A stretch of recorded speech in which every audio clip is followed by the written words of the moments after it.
What's happening, everybody? Welcome to Toyota Voices. He's Josh Hart. I'm Mike Trudell, and we appreciate your time today. Josh, look, let's start right with the business element of this. And I meant business in terms of your hand, but we should say that Toyota and the Lakers go back for over 41 years. That's a long time. Almost twice your age.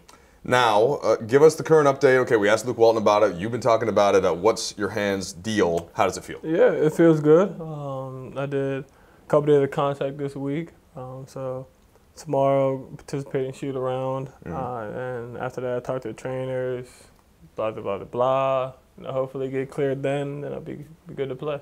So Luke, I think, said, I'll paraphrase here, but it looks good. Like, it looks like you could return tomorrow. You look good in practice, he said. You played 3-on-3 the other day, and the hand hasn't felt any worse for wear? No, not at all. So feel good, hopefully look good, and hopefully be out there tomorrow. All right, that's good news. So the way this works, Josh, is that a lot of people have weighed in with some questions for you that they want to know a little bit of everything. They want to talk Fortnight. They want to talk Villanova. They want to talk your rookie season that has surpassed maybe most expectations. Maybe not yourself, though. I know you're a confident young man. So I'll start with this one from JT. Are you going to the Final Four and or national championship game? I'm trying to right now. I think the Final Four game might be a little hard to get to. But if they're in the national championship, I got to go to that one. I got to. So I'm going to try. Who are some of the Villanova people that you would potentially link up with to go ahead to that game? I don't know. Villanova alumni. If you guys got a jet, it could also help. You haven't put the word out yet, though? No, not too much. But okay. I'm going to have to after this. After today, I'm going to have to make some phone calls. So. All right. Well, look, we got a lot of Villanova questions, but just a weigh in on this team. I'm sure you predicted they were going to win it all. You watched them play all season long, that they've been taking care of everybody pretty solidly. What have you thought of their play so far? And what does that say about Jay Wright, who, of course, you were just there and got a national title yourself? Yeah, it speaks a lot about this team. I mean, obviously, they're very skilled and talented offensively. And their last game, when they just played Texas Tech, it was a typical Villanova-esque game where you're not making shots. I think they shot like 15% from the three-point line, which has really been their bread and butter this year. But they just grinded it out for 40 minutes, played tough, got stops, and put out a win. So, I mean, I like this team. I like the toughness that they have, the competitive spirit that they have, and they got a lot of talent. So, this team could definitely do it. All right, remember, you can still send in questions. We might get to them later. Suiting up together is the hashtag. That's Lakers and Toyota. And James Tate has a question for you, Josh. He says, do you feel staying for the duration of college better prepared you for the NBA? Well, yeah, definitely. So, some of you guys, you probably know already, but, right now is kind of like the era of one and done. But, a lot of it is about potential and that kind of thing. But for me, staying 4 years, I was able to know how to play basketball the right way. I was able to have my body mature more physically. Mentally, I was able to kind of mature more, take a different look on how to prepare for a game. And Coach Wright pushed me, taught me how to be a man, and really helped me get to this level.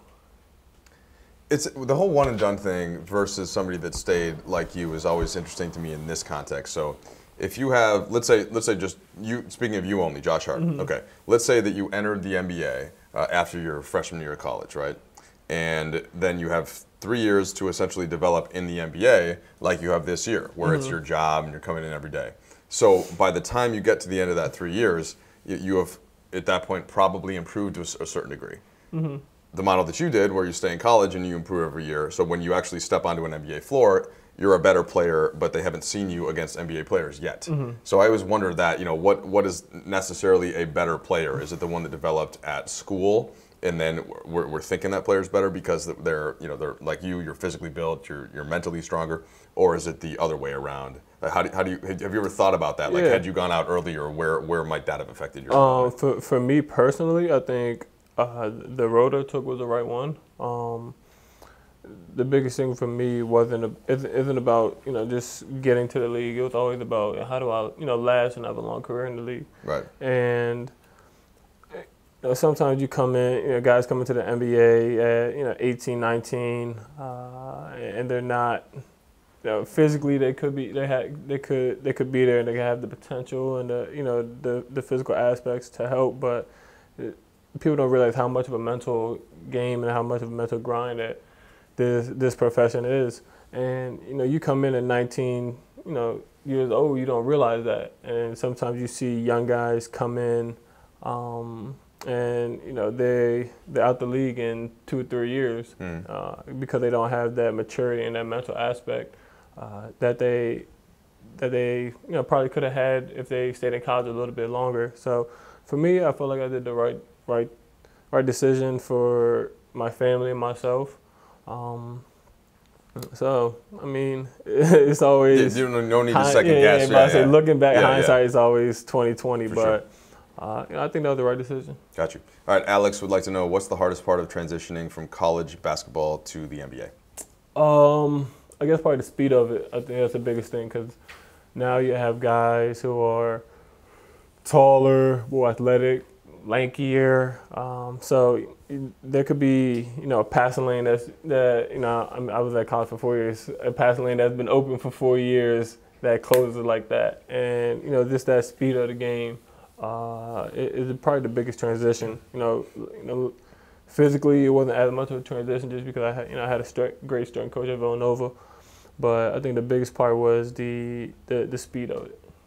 That's interesting you say that about strength, because that's been a strength, no pun intended, of your game, right? Whether it's finishing, taking contact at the rim, something that you excel at, whether it's having your legs for a three-point shot, whether it's sliding your feet defensively, banging, whatever.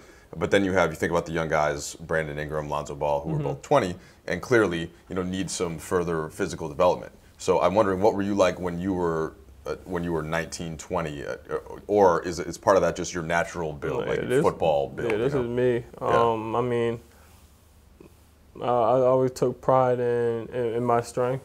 I worked. I started lifting weights when I was just going into a freshman year in high school, and I always kind of had the natural strength.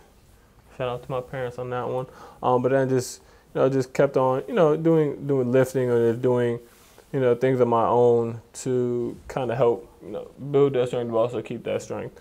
And that's the biggest thing. So now I'm able to use it to my advantage. I'm able to switch on the bigger guys and give them a little bit more resistance and that kind of thing. So I mean, that's a part of my game. All right. So we did some joking during this last month or so that you've been out about how long could you play Fortnite. That's certainly a big topic of conversation for you on social media.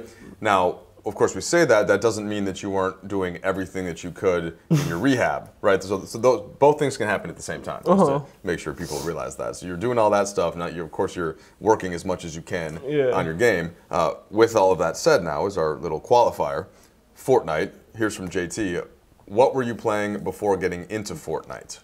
First Fortnite-related question. Many to come. I was playing Battlefield and Call of Duty, the newer COD. Those are the two games I was playing, and then started playing Fortnite in like November before it was like really big, and then I just got hooked onto it. Who got you into Fortnite first? One of my best friends, Swells. For all my Twitch followers, I know who Swells is. But that was one of my best friends from back home, and he kind of got me into it. Okay. And at first I hated it because I was trash at it, and then just kept playing, and I just really thought that Yeah.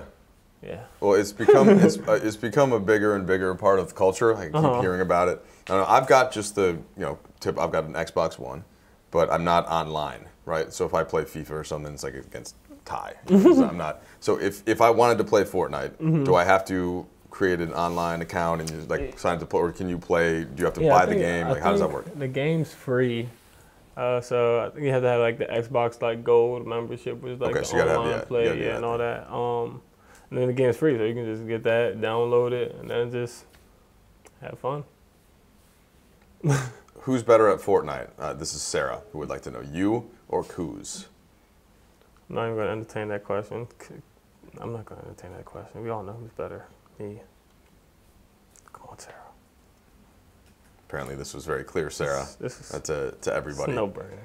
Well, I will say that there are some other games, in our friend Larry Nance Jr., who of course now plays for the Cavs, posted on social media that he smacked you. I want to say it was 6-0 or something, and you had was it Chelsea, and he had the Galaxy or something. Basically, it was an English Premier team versus a MLS team. So I just wondered if Fortnight was different and you were better at that one. I don't really remember that. You remember that one?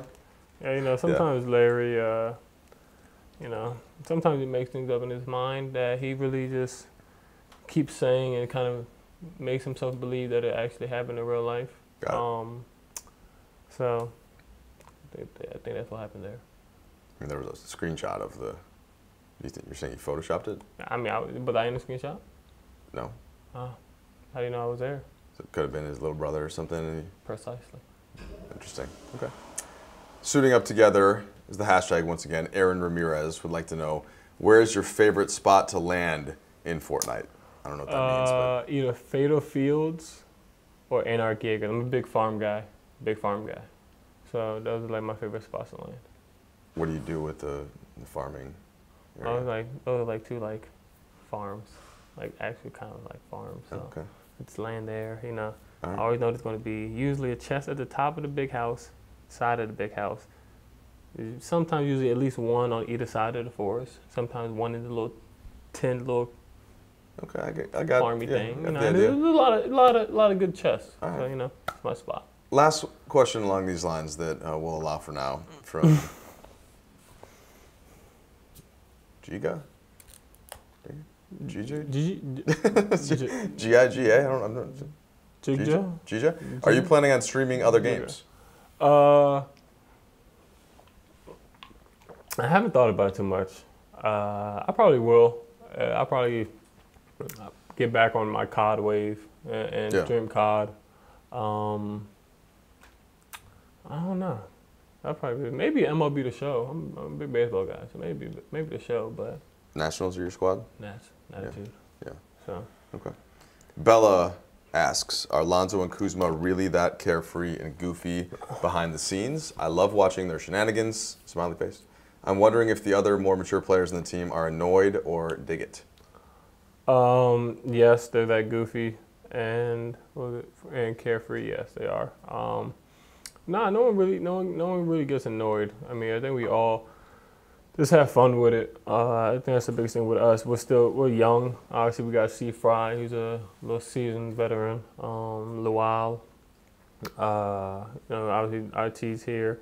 But, for the most part, we have a lot of younger guys, with Jew, KCP, Tyler, ACT Ware, BI, a lot of us are, like 25 and under. Mm-hmm. So we all, like having fun with it. So it's not really annoying. It's certainly fun to watch on the Instagram stories. I think so. Lonzo put one out in the locker room last night, and it was a good sign too because he had banged his knee, so but he seemed to be in pretty good spirits. They're awaiting an MRI still at this point, just to confirm, hopefully that's okay. Mm-hmm. And I think the general theme is that he likes to make fun of whatever Kuz is wearing, and then sometimes discuss Brandon Ingram's slender build. Those seem to be two of his main themes. Mm-hmm. Would you like to weigh in on Kuzma's style and how that's progressed throughout the season? It's trash. I mean, there's not really another way to describe it. He wants to be like his Russell Westbrook. He's not. And he's just, I don't know. I'm not sure what his antics are. I'm not sure if he wants to get like a clothing deal. Clothing line, please sponsor him so he can stop. But I'm not a fan. I appreciate the honesty. That was kind of harsh. No, but you can't be mad if it's genuine. It's true. Yeah. So, you can't be mad at the truth. Yeah. Well, you weren't on the trip, but did you see? Was it the Memphis game, Ty, that he had the black? The all black. Yeah, the I black jacket. on it. Oh no, that wasn't Memphis. You talking about the black jacket with the black pants, the all black? Oh, it was like Indiana. Going to the funeral. Yeah, it was Indiana. Yeah, I comment on it. Oh, okay. Said it was trash. Like Michael Jackson. Yeah, the Michael Jackson. That was Indiana, right? Yeah. Said it was trash. Okay. So. And what's his general response when you say that it's trash? Because I know you say it to his face, which is why you could say it to us. He's always like, like I made this, or like, I don't know. Made this? Like, yeah, he had like one jacket. I think were we in SAC?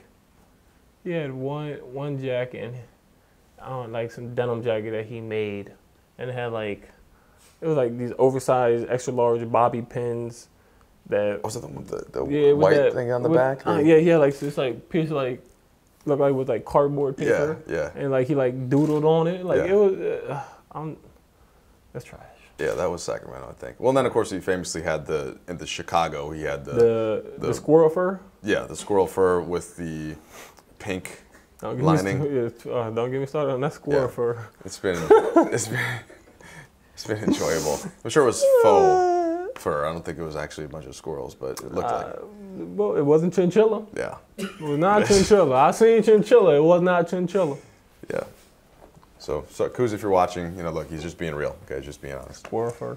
Vish asks, best thing about Luke, your head coach. Next question. No, I'm just kidding. Remember who controls the playing time now. So, that's true. Yeah. In that case, great. Luke's a great guy. No, I'm just kidding. But I mean, he's a great guy. He's a players coach. What does that mean? What's players coach? He played in this league, so guys can really relate to him.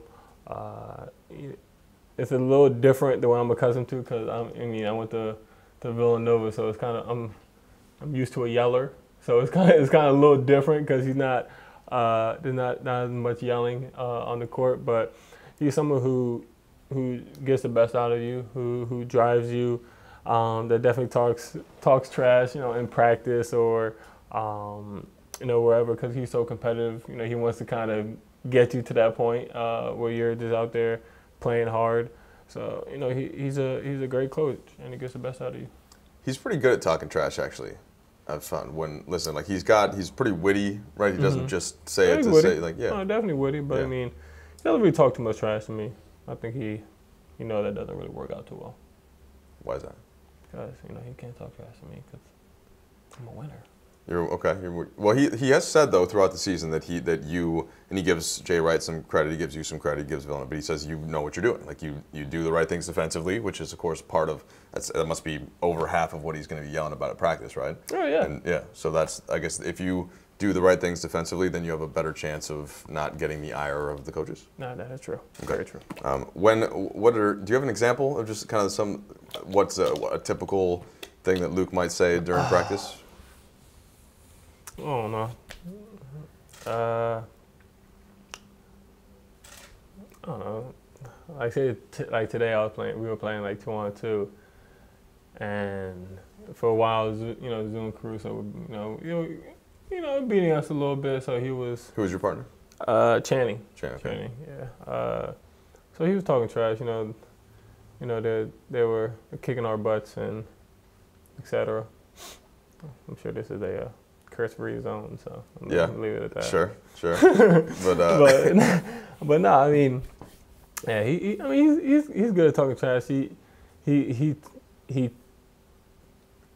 does it, in good spirit, just to kind of get you hyped up, get you very competitive and fired up. Right. So he's good at it. Well, so one of the things I've heard from a couple of the players, and I guess some of the other assistant coaches, that Luke has this balance of where he can ride guys, but that he cares.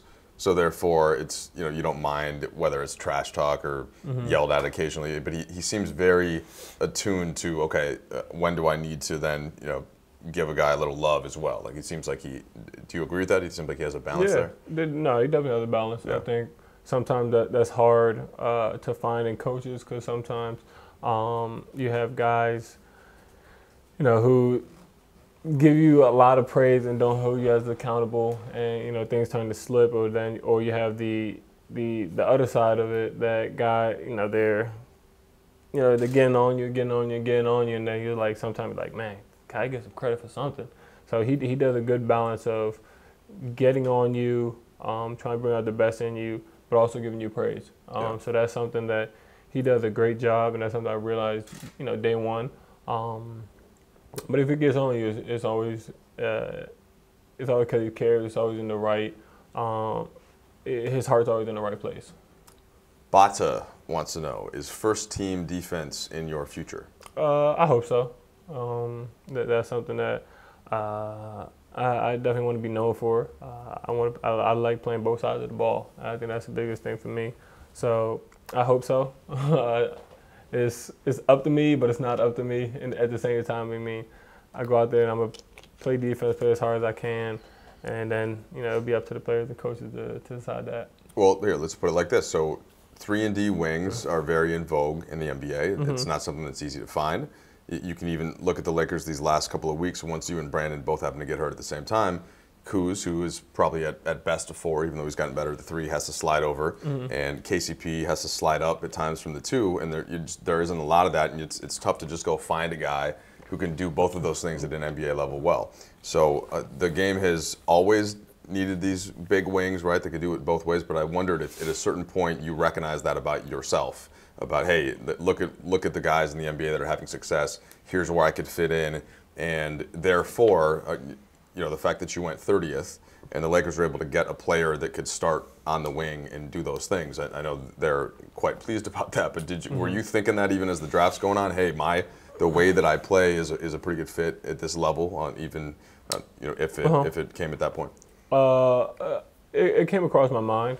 The biggest time I really started to focus on it was my freshman year in college. I think that was the biggest thing, 'cause I wanted to get on the court. So one thing about Nova, we had great teams the last 4 or 5 years, and when you have older guys, who grew up, playing Villanova basketball, who's a junior or senior, they always get most of the playing time, just because Coach Wright has been in battles with them, on the court. And knows, he's usually more comfortable with that. So my thing was freshman year to get out there, play defense, rebound, do the small things, and get on the court. And I just kept on doing that, and that just became a part of me. And then when it came time for the draft, I thought I was probably the best defender in the draft. And that's just a mindset I had, just to go in there wherever I go, make the coach, have to play me. And that was the biggest thing. And I knew coming in, defense was, an emphasis this year. And I knew that was something I was good at. So I knew this was my kind of chance to get on the court. And that's where I really just started to lock in on that part. All right, and then meanwhile, the three-point shooting, for a while, especially right before you got injured, you really were starting to make threes at a high clip. Lakers.com's Joey Ramirez, what is it? Was it like 38? Do check out Josh's current three. 39. Is it 39.4? 39.4. Okay, we'll fact check that. But it sounds like you're locked into that. Now that I look at it every day. 39.7. Look, you undersold yourself. Hey, what can I say? You can round that up to 40. Yeah, that's 40%, baby. That's basically 40%. See. So that's a good percentage. Now the sample size, right, will continue to grow on that. But do you think is there a certain number that you want? Okay, 40%. Like I think 37% is still league average, although that seems to raise a little bit every year. But how do you feel about where your shooting is at right now? How comfortable you feel shooting in what situations? Yeah, I feel good. I feel very comfortable with it. My goal this season was to get to over 40. If I wasn't sucking at the beginning of the season, I probably would be like 43 right now. But my biggest goal was to kind of get to 40 and just kind of prove that I can knock down that shot, because with me, I love being able to get to the rack, use my strength, use my body, and finish at the rim. So when I have guys that know I'm a shooter, that might have to run me off or do something like that, and I have that ability to get in the lane and finish through contact, that's always hard to guard. So it's just part of my development. I wanted to come in because I knew I loved finishing, so I knew I was going to come in, be a knockdown shooter, make them, have to respect that and defend that, and then after that be able to kind of get into the lane, finish, or be a decision maker. Right, okay. And I would think also, so with this team and with the core of the young guys, just thinking about Lonzo and Ingram, both are excellent playmakers, both are willing passers, right? And so that's got to help somebody in your spot if you're in the wing.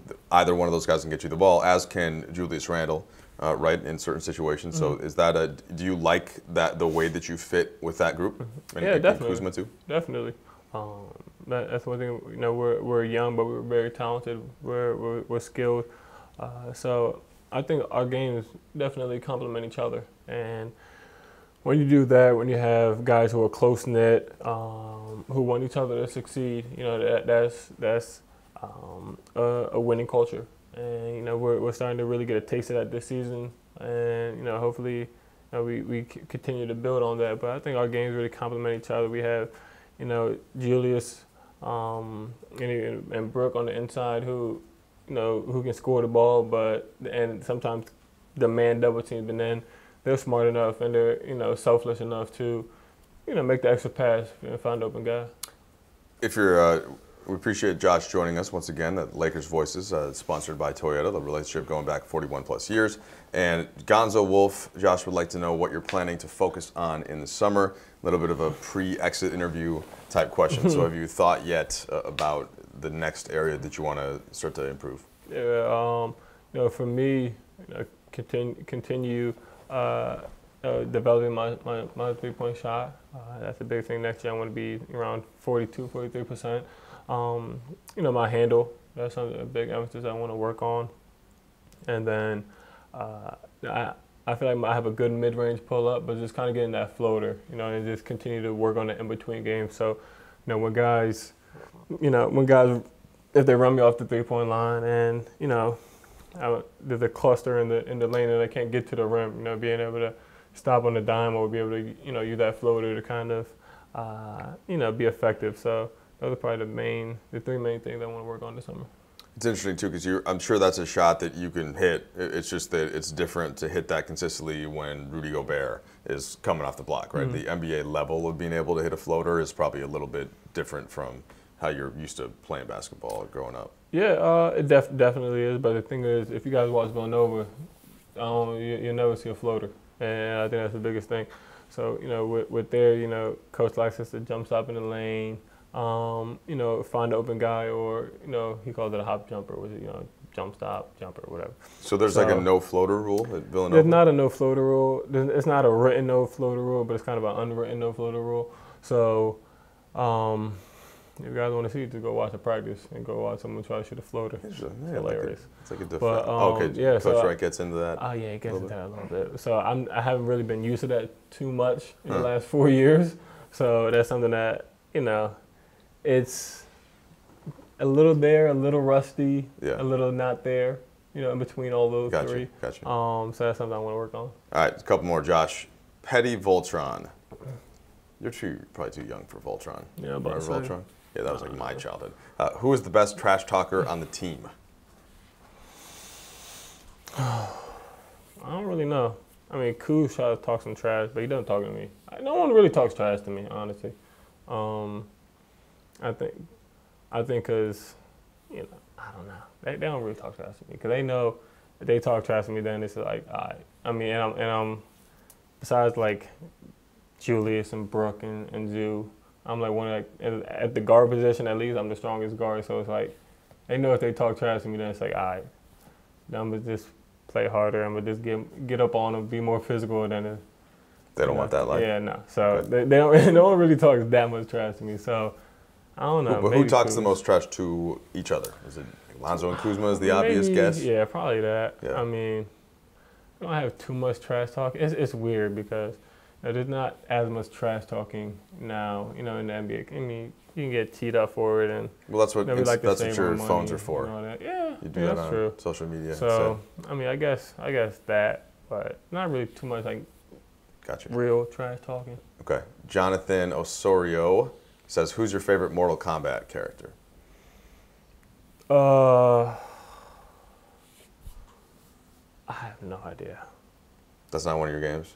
No, not really. I mean, I've played it before, but Raiden? Nah. No. I would have to think about that one. Liu Kang? No. No, I would have to think about Scorpion? No. Sub-Zero? Okay. Just reel them off. Yeah. Jax? Is he one? Yeah. Michelle asked, what has been your favorite memory moment of your rookie season thus far?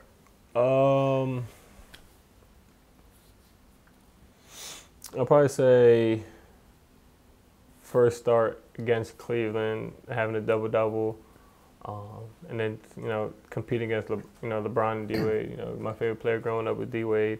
Then obviously LeBron is one of the best players in the league right now. So having that being my having my first start against those guys, matching up against those guys.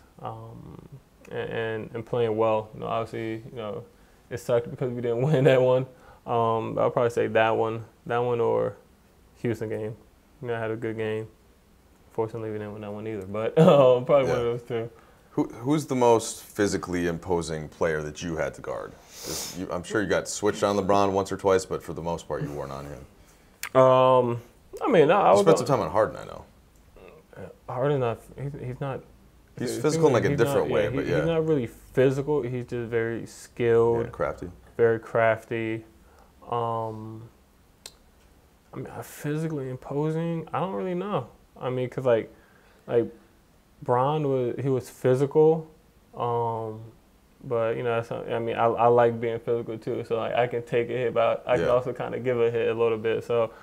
Here's another way to say it, though. Yeah, that'll be a tough one. In Villanova, there weren't many guards in the country, right, that were going to be able to body you up. So I'm just saying there's at least more in the NBA. But Jimmy Butler is yeah. definitely physical. So there's a good answer. Jimmy, I'm trying to think, this like big guard that loves. No, that's good. Jimmy Butler works. Yeah. Is Harden the toughest cover, or is there somebody else? No doubt. Yeah. That's the hardest one. You can't, I'm physical and I can't touch him. Yeah. So. Yeah, for sure. That one, yeah. All right. If you don't believe me, check the stats. So if you want to watch Josh, he didn't give me all 50, okay? He did not. I'll take a good 25 of that, all right? It wasn't all 50 on me. That was double overtime, too, one of the games. But I think one was... The double overtime one, he was hurt. Oh, that's right. Yeah, but I think he still scored 50. No, not the double overtime. He didn't score 50. Scored 50 the first game. Yeah, you can look that up on your own. The double overtime, he was on his way to 50, but got hurt. So. Yeah, that's right. Yeah, the hamstring. It was late, but he kind of played. Yeah, got you. All right, so we might see Josh for the first time against Giannis and the Bucks tomorrow, if all goes well when you check out with the trainers. We appreciate your time, man. The Lakers suiting up together with Toyota for 41 plus years. This has been Lakers Voices with Josh Hart. Appreciate it.